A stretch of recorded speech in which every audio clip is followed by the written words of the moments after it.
When was the last time you felt truly quiet inside?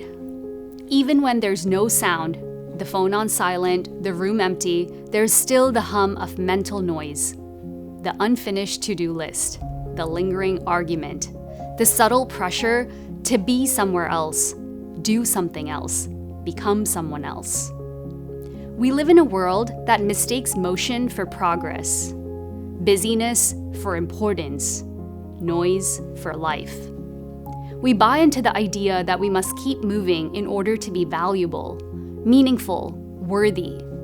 We always tell ourselves that happiness will arrive after we've accomplished the next thing.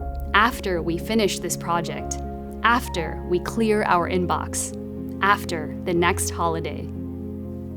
But if we're honest, we might notice that the happiest moments of our lives were rarely the loudest ones. In Hindu philosophy, there's the practice of ātmavichār, or self-inquiry. It begins with a simple question: who am I, really? Who are we, if not our job, not our achievements or failures, not our possessions, our accomplishments, or even the roles we play for others? Ātmavichār is the search for the I beyond all of this, the eternal soul, the atma. It is a way to see it more clearly, to remember the things that unsettle us, the ups and downs of life, cannot touch that eternal atma. When we forget this, every small problem feels enormous. We believe our worth is tied to winning, achieving, or being recognized. But when we know ourselves as the atma, timeless, untouched truth, pure consciousness, and blissful, the noise of the world loses its power over us. Atma is eternal. It cannot be destroyed and remains untouched by the influences of the body and this world. We no longer have to wait for life to be perfect before we feel at peace. Peace becomes the natural state of someone who remembers who they really are. The teachings of Pramukh Swami Maharaj and Mahant Swami Maharaj remind us this kind of peace is not hiding at the end of some road. It is waiting for us under our feet now. If we pause long enough to look inward and ask the right question, who am I? Pramukh Swami Maharaj embodied this truth. January 1974, Pramukh Swami's first trip overseas as a guru. The day before, thousands had gathered in Mumbai for a grand farewell. On the other side of the ocean in Nairobi, devotees waited with flowers, music, and joy. But just as the celebration reached its apex, an airport official in Nairobi boarded the plane. Pramukh Swami Maharaj will not be allowed to disembark. Shock spread instantly. The festive mood became somber. Then, the second order came. Everyone must return to India. No one may enter. The air inside the plane, one of disbelief. Outside the plane, hearts sank. The garlands meant to welcome suddenly felt too heavy.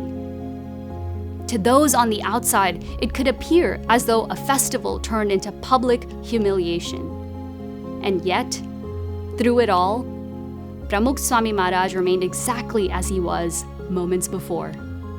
Mala in hand, eyes steady, the same serene smile on his face.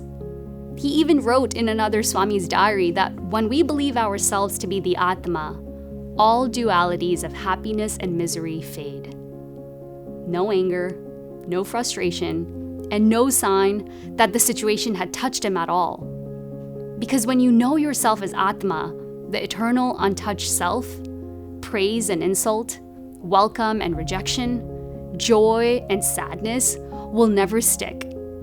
The world around you may change in an instant. The inside you remains unchanged. This is the fruit of ātmavichār. When the world outside shifts suddenly, the inside remains still. But how do we cultivate that clarity for ourselves? The answer is not in more motion, but pause. It begins in small moments, a few minutes of prayer, sitting silently with your breath, reading the words of the divine and reflecting on them. Each Each moment of stillness is like wiping dust from a mirror. Slowly, the truth of the Atma becomes clearer.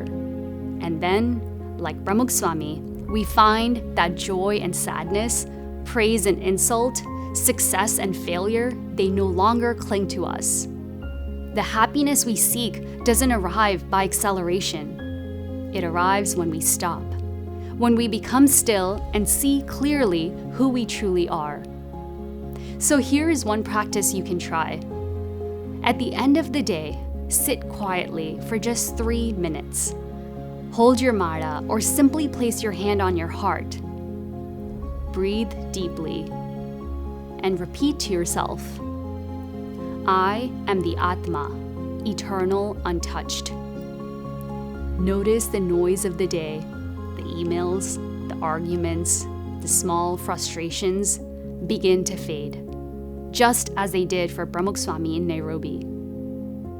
Even 3 minutes can remind us, stillness is not an escape from life. It is life seen clearly.